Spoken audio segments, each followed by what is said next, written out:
नमस्कार, स्वागत है आपका एक बार फिर से मेरे इस YouTube चैनल में जिसका नाम हिंदू भूमि है।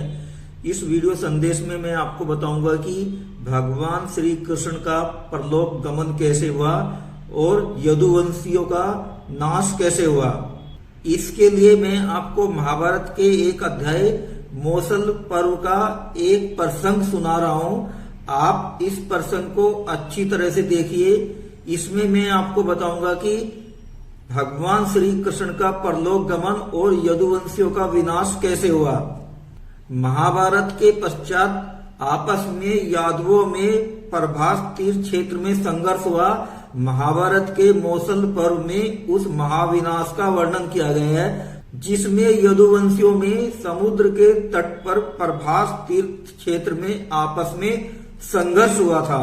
महाभारत युद्ध के पश्चात एक समय की बात है कि महर्षि विश्वामित्र, महर्षि कणव और तपोधन नारद जी द्वारिका गए हुए थे। उन्हें देखकर सारण और अन्य वीर श्री कृष्ण के पुत्र शाम को स्त्री वेश में विभूषित करके उनके पास ले गए और बोले कि महर्षियों, ये महातेजस्वी बभू की पत्नी है।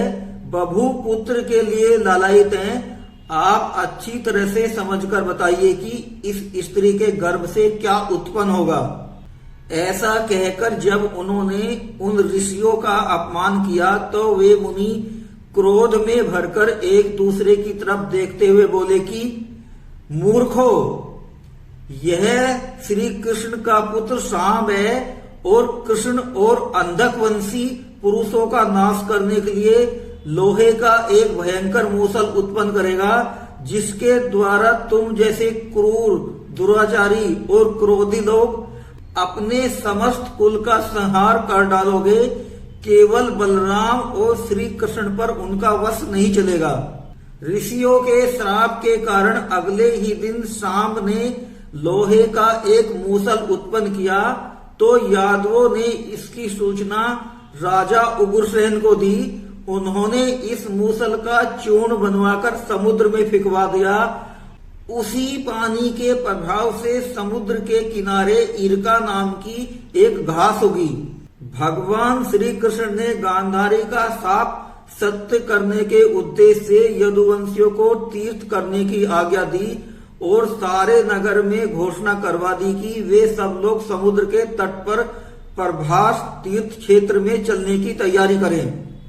प्रभास तीर्थ क्षेत्र में ही सात्विकी ने मद में आकर कृतवर्मा का उपवास और अनादर करते हुए कहा कि हद है कि अपने को क्षत्रिय मानने वाला ऐसा कौन सा वीर होगा जो रात को मुर्दे की दशा में सोए हुए मनुष्यों का तेरी तरह हत्या करेगा। तूने जो अन्याय किया है उसे यदुवंशी कभी भी क्षमा नहीं कर सकते। सात्विकी के ऐसा कहने पर प्रद्युम्न ने भी कृतवर्मा का अपमान करते हुए सात्विकी की बात का अनुमोदन किया। यह सुनकर कृतवर्मा को बड़ा क्रोध हुआ और उसने अपना बायां हाथ उठाकर सात्विकी का तिरस्कार करते हुए कहा कि अरे, भूरिश्रवा की बाहें कट गई थी और वो मरणांत का निश्चय करके युद्ध भूमि में बैठ गए थे। उस अवस्था में भी तूने वीर कहलाकर भी उनकी नरसंस्तापूर्ण हत्या कैसे की। तब कृतवर्मा की बात सुनकर सात्विकी के क्रोध का ठिकाना न रहा और वे खड़े होकर बोले कि मैं सात्विकी शपथ खाकर कहता हूं कि मैं आज इस पापी को मारकर द्रौपदी के 5 पुत्रों धृष्टद्युम्न और शिखंडी के पास पहुंचा दूंगा। यह कहकर सात्विकी श्री कृष्ण के पास से झपटकर आगे बढ़े और तलवार हाथ में लेकर कृतवर्मा का सिर धड़ से अलग कर दिया। इसके बाद सात्विकी अन्य वीरों को भी मौत के घाट उतारने लगे। यह देखकर श्री कृष्ण जी उन्हें रोकने के लिए दौड़े। इतने में काल की प्रेरणा से भोज और अंधक वीरों ने उन्हें चारों तरफ से घेर लिया और क्रोध में सात्विकी के ऊपर धावा करते हुए देख रुक्मणी नंदन प्रद्युम्न क्रोध में भर गए और सात्विकी को बचाने के लिए बीच में कूदकर भोजवंशी वीरों से लोहा लेने लगे। परंतु विपक्षियों की संख्या ज्यादा होने के कारण श्री कृष्ण के देखते ही देखते वे दोनों मारे गए। अपने पुत्र और सात्विकी को मरा देखकर भगवान श्री कृष्ण ने क्रोध में आकर एक मुट्ठी भर इरका घास उखाड़ ली और वो घास उनके हाथ में आते ही वज्र के समान एक भयंकर लोहे के मूसल में बदल गई। फिर तो जो भी श्री कृष्ण के सामने पड़ा वो उन सबको मूसल से मौत के घाट उतारने लगे। उस समय काल से प्रेरित होकर भोज, अंधक, सिनी और कृष्णवंशी वीर उस हंगामे में एक दूसरे को मूसल की मार से धराशायी करने लगे। उनमें से कोई भी जो क्रोध में आकर इरका घास लेता उसके हाथ में आते ही वह वज्र के समान दिखाई पड़ता था और यह सब ब्राह्मणों के उस साप का प्रभावी था कि तिनका भी मूसल के रूप में परिणित हो जाता था। सब एक दूसरे के प्राण ले रहे थे लेकिन उनमें से कोई भी भागना नहीं चाहता था। श्री कृष्ण के देखते देखते साम, चारुणदेश, प्रद्युम्न, अनिरुद्ध और गदकी की मृत्यु हो गई। फिर तो उनके क्रोध की अग्नि भड़क उठी और सुदर्शन चक्र और गदा धारण करने वाले उन प्रभु ने बाकी बचे हुए समस्त वीरों का संहार कर डाला।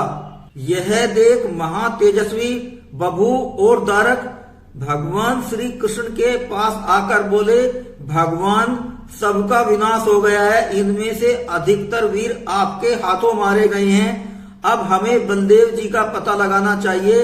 हम तीनों उधर ही चलते हैं जहां पर बलराम जी गए हैं। वन में जाकर भगवान श्री कृष्ण ने बलराम जी का दर्शन किया।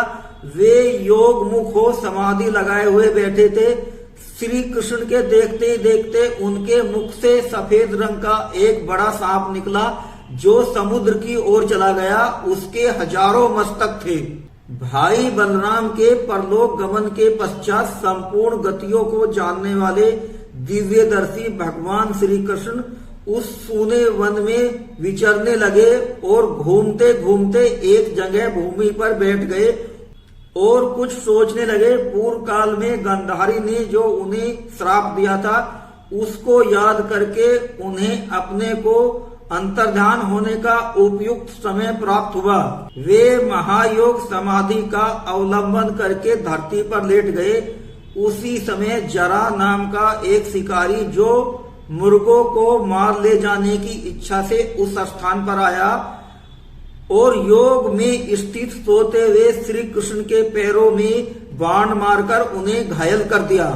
श्री कृष्ण का चित्त मृग की अवस्था में था, इसलिए उसने श्री कृष्ण को मृग ही समझा था। श्री कृष्ण अपनी कांति से आकाश और पृथ्वी को व्याप्त करते हुए वे अपने परम धाम को चले गए। अपने इस वीडियो संदेश के द्वारा मैंने आपको ये बताया कि भगवान श्री कृष्ण का परलोक गमन कैसे हुआ और यदुवंशियों का विनाश कैसे हुआ। इसको मैंने आपको महाभारत के मौसल पर्व से उद्धत करके बताया है। आपको मेरा ये वीडियो संदेश कैसा लगा कृपया करके मेरे को आप कमेंट बॉक्स में बताइए और यदि ये मेरा वीडियो आपको अच्छा लगा हो तो कृपया करके मेरे YouTube चैनल हिंदू भूमि को सब्सक्राइब कर दीजिए और साथ ही बेल आइकॉन को प्रेस करना ना भूलें। मैं मिलता हूं आपसे एक नई वीडियो के साथ, एक नए संदेश के साथ। तब तक के लिए मेरा आपको जय हिंद, भारत माता की जय।